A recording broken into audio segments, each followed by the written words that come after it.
Jenny est une trans. Jenny vit en Côte d'Ivoire. Ça a déjà fait 6 ans comme ça, 7 ans. Elle est en Côte d'Ivoire, elle fait ses voyages. Dans la nuit de samedi, aux environs de 1h du matin, Jenny a envoyé un message à notre soeur qui est en haut. Soit disant, elle a envoyé une photo d'un gars, le gars métis qui est sur l'écran là. Elle a envoyé la photo, elle a dit, Kani, est-ce que tu connais ce gars? Kani a dit, est-ce qu'il a dit, il me connaît, mais son visage me dit quelque chose. Elle a dit non, elle n'a pas dit ça, mais est-ce que tu connais? Kani a dit, je ne le connais pas. Et Kani a dit, c'est ça, tu veux manger ce soir, tu veux faire foyer dans foyer? Et elle a dit, non, il faut laisser toi, mais tu sais, non, je vais me sentir un peu. Ma soeur entend de dire ça à l'autre. Quand elle a fini de dire ça, elle a envoyé photo du gars à notre soeur. Actuellement, je suis avec lui, il est chez moi ici. Notre soeur entend de dire ça. Bien avant ça, notre soeur devait voyager le samedi à 4h ou 5h du matin, comme ça, pour le Bénin. Donc, elle nous a informé déjà. Moi, mais elle m'a écrit, elle a dit qu'elle veut voyager sur le Bénin. J'ai dit, OK.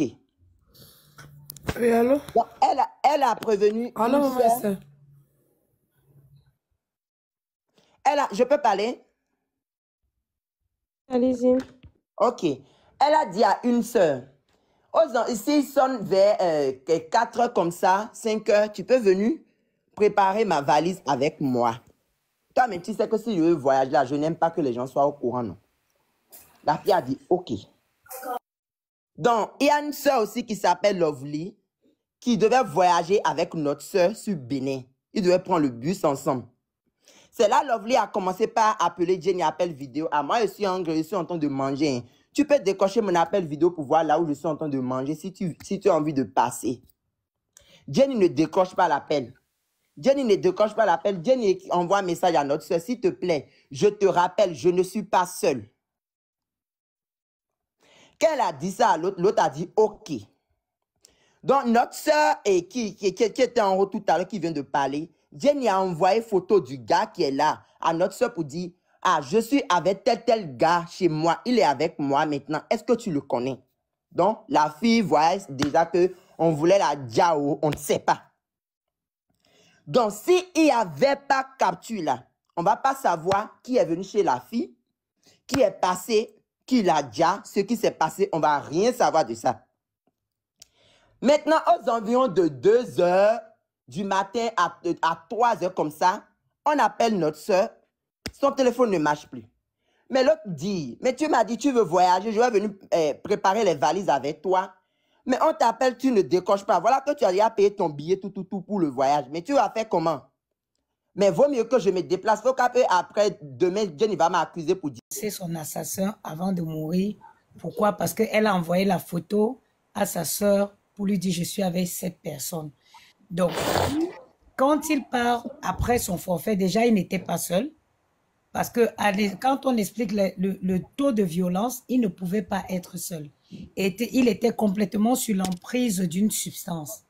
Parce que déjà quelqu'un, c'est déjà une épreuve. Et puis déjà, découpé comme il a fait là, ça n'est une autre. Donc, quand il commet son forfait, il part.